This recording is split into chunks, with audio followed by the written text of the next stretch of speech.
Assalamualaikum, hai semuanya, selamat datang di pembelajaran hari ini.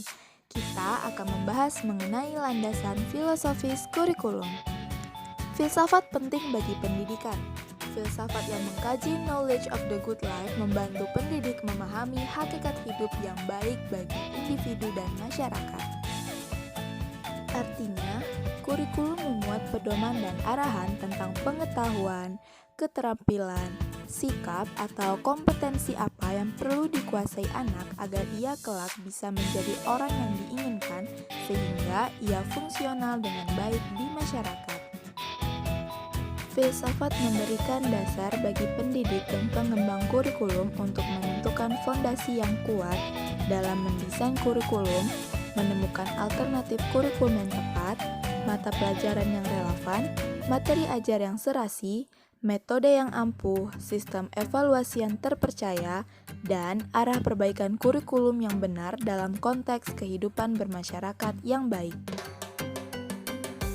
Filsafat yang dianut suatu sekolah, pengelola, dan pendidik di sekolah itu akan mempengaruhi 1. Orientasi, 2.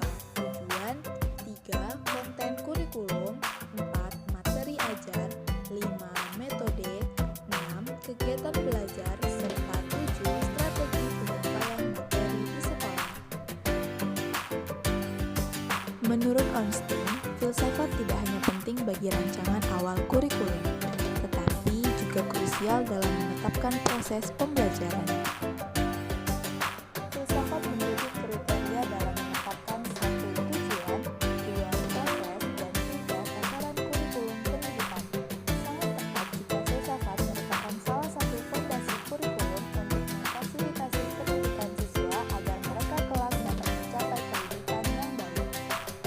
Susunan klasifikasi kajian filosofis ilmu pengetahuan menjadi 3 kategori, yaitu 1.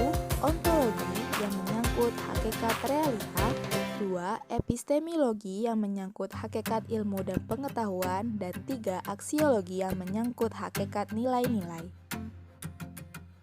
A. Ontologi antara lain membahas 1. Objek sains, 2. Macam-macam pengetahuan, 3. Struktur sains. Ontologi merupakan ilmu yang membahas tentang hakikat yang ada dengan berdasarkan logika semata. Di dunia pendidikan, ontologi tentang benda, terutama yang abstrak, biasanya ditunjukkan keberadaannya dengan menuliskan nama benda itu. Kita tahu, manusia bisa berkomunikasi melalui simbol kebahasaan sehingga manusia dapat hidup dalam a world of symbol. Melalui simbol suatu benda, manusia tahu nama benda itu dan dapat merasakan dan menyelami keberadaan benda itu, walau sebenarnya bukan benda itu sendiri dan juga bukan tinta di atas kertas atau papan putih tempat benda itu ditulis. Ini berarti bahwa ada suatu realita yang berbeda dengan fisik benda itu sendiri. Misalnya mata pelajaran sains atau IPA akan lebih efektif jika dilakukan di laboratorium, bengkel, atau lapangan selain dalam kelas. Sebabnya ialah karena pelajaran IPA bicara tentang fisik objek-objek serta pekerjaan lain yang berkaitan dengan manipulasi benda-benda dan material lain. Ini berarti asumsi tentang hakikat realita tidak dapat diabaikan oleh pakar kurikulum dan pendidik, karena teori dan implementasi kurikulum banyak ditentukan arahnya oleh asumsi yang dianut penyusun dan pelaksanaan kurikulum berdasarkan ontologi realita menurut filsafat tertentu. Pengelompokan ontologi oleh Zeiss menjadi 3 aliran besar sumber realita. 1. Ontologi supernatural, 2. Ontologi bumi, 3. Ontologi manusia. Pandangan sumber ontologi dibagi menjadi 2. 1. Supernatural, yaitu dalam ranah spiritual ketuhanan seperti iman, Tuhan, malaikat, surga, dan neraka. 2. Keagamaan, yaitu ranah ide-ide seperti ide Plato, Aristotle, dan Socrates. Susunan aliran filsafat ontologi. 1. Supernatural, realita yang mutlak benar ada di dunia sana. 2. Bumi, realita yang mutlak benar berada di atas bumi. 3. Manusia, realita yang relatif benar ialah pengalaman manusia. D. Epistemologi, antara lain membahas 1. Sumber pengetahuan manusia, 2. Metode memperoleh pengetahuan, 3. Ukuran kebenaran dalam sains. Sebagai suatu cabang filsafat, epistemologi merupakan suatu cabang filsafat yang dekat dengan kurikulum. Karena epistemologi mengkaji hakikat pengetahuan yang merupakan menu pokok kurikulum. Epistemologi juga terbagi dalam 3 aliran. 1. Supernatural, yaitu pengetahuan yang mutlak benar diterima melalui wahyu atau cara mistik lain. 2. Bumi, pengetahuan yang mutlak benar ditemukan melalui indera atau logika. 3. Manusia, pengetahuan yang relatif benar direkonstruksi melalui pengalaman. Contohnya yaitu pembahasan dalam mata pelajaran pendidikan agama Islam merupakan pelajaran yang diambil dalam Al-Quran dan kitab-kitab lainnya sesuai pengetahuan yang ada. Selanjutnya yaitu aksiologi. Aksiologi membahas soal nilai dalam sains, dalam arti apakah sains itu harus netral atau harus terikat oleh norma, baik agama ataupun filsafat. Aksiologi mencangkup 2 kategori utama, etik dan estetika. Etik terkait pengertian benar dan salah, baik dan jelek dalam kehidupan manusia. Estetika menyangkut pengertian indah dan kesenangan pengalaman manusia. Etik dan estetika ini berkaitan erat dengan kurikulum. Aksiologi juga terbagi dalam 3 aliran. 1. Supernatural, yaitu yang pasti baik dialah Tuhan yang ideal. 2. Bumi, yaitu yang pasti baik menurut hukum alam. Dan 3. Manusia, yaitu yang relatif baik adalah konsekuensi yang disenangi. Proses pembelajaran aliran filsafat. 1. Supernatural, terpusat pada guru. 2. Bumi, terpusat pada siswa melalui temuan discovery di labor atau lapangan. 3. Manusia, terpusat pada siswa, belajar mandiri dengan arahan guru yang minimal.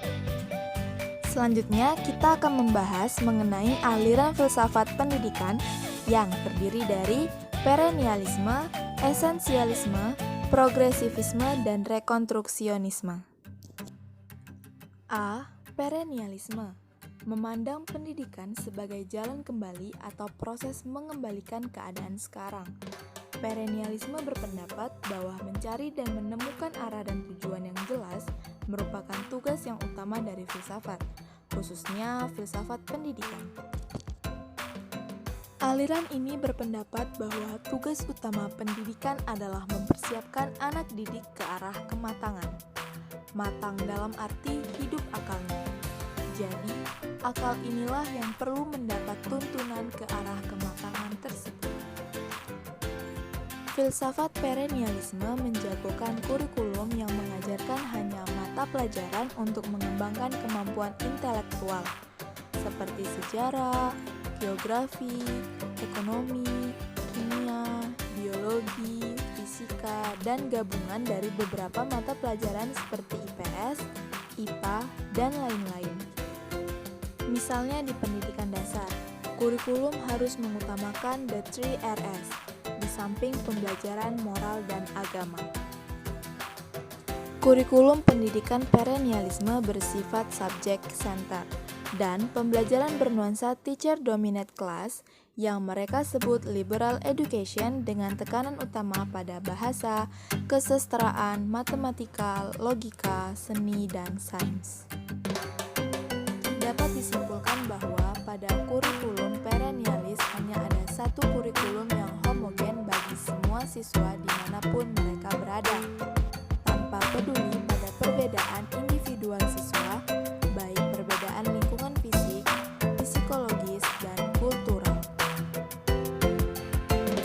Perennialisme, dasar filsafat realisme, tujuan pembelajaran mendidik anak rasional dan intelektual, pengetahuan permanen, peran guru untuk membantu siswa berpikir rasional, metode pembelajaran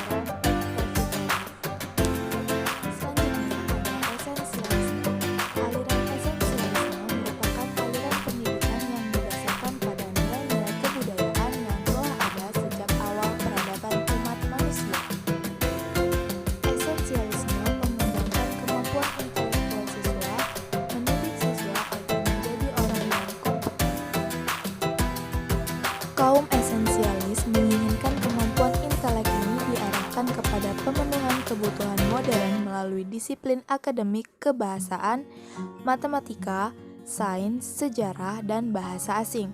Kaum esensialis yakin bahwa disiplin ilmu tersebut amat penting bagi pengembangan mental anak-anak. Esensialis, dasar filsafatnya, idealisme dan realisme. Tujuan pembelajaran, anak berkembang intelektualnya dan kompeten. Pengetahuannya yaitu keterampilan esensial dan pengetahuan dasar. Peran guru adalah otorita dan metode pembelajarannya adalah tradisional. 3. Progresivisme. Aliran progresivisme memberikan sumbangan yang besar di dunia pendidikan saat ini. Aliran ini telah meletakkan dasar-dasar kemerdekaan dan kebebasan kepada anak didik. Anak didik diberikan kebaikan secara fisik maupun cara berpikir, guna mengembangkan bakat dan kemampuan yang terpendam dalam dirinya tanpa terhambat oleh rintangan yang dibuat oleh orang lain. Implikasi kurikulum progresif lebih mengutamakan proses daripada produk, menjadikan mata pelajaran sebagai alat daripada sebagai target kurikulum, dan siswa diberdayakan sebagai subjek pendidikan daripada objek pengajaran. Walaupun progresivisme memudar sekitar tahun 40-an dan 50-an atas esensialisme, ide-ide progresivisme masih berbekas pada dunia pendidikan seperti kurikulum yang relevan, kurikulum humanistik, dan sekolah alternatif. Progresivisme, dasar filsafatnya yaitu pragmatisme, tujuan pembelajaran, anak hidup demokratis, pengetahuan hidup demokratis, peran guru sebagai pembimbing, metode pembelajaran problem solving. Selanjutnya ada rekonstruksionisme. Kata rekonstruksionisme berasal dari bahasa Inggris reconstruct, yang berarti menyusun kembali. Dalam konteks filsafat pendidikan, rekonstruksionisme merupakan suatu aliran yang berusaha merombak tata susunan hidup kebudayaan yang bercorak modern.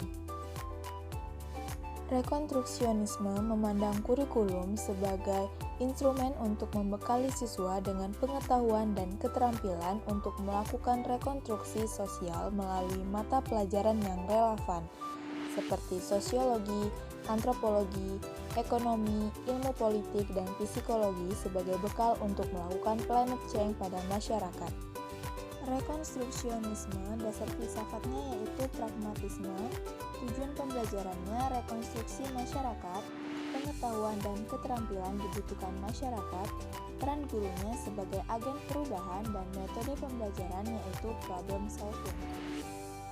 Itulah materi kita pada hari ini dan kesimpulannya yaitu filsafat salah satu fondasi kurikulum, memandu pendidik merancang, melaksanakan, dan mengembangkan kurikulum sekolah. Kurikulum yang tanpa didasarkan pada filsafat cenderung mudah dipengaruhi stakeholder pendidikan menuruti kepentingan pribadi atau kelompok masing-masing. Ada 4 filsafat utama pendidikan yang dibicarakan yaitu perennialisme, esensialisme, progresivisme, dan rekonstruksionisme. 2 filsafat terdahulu adalah filsafat tertua dan tradisional. Itulah materi kita pada hari ini mengenai landasan filosofis kurikulum. Semoga bermanfaat. Sekian dan terima kasih.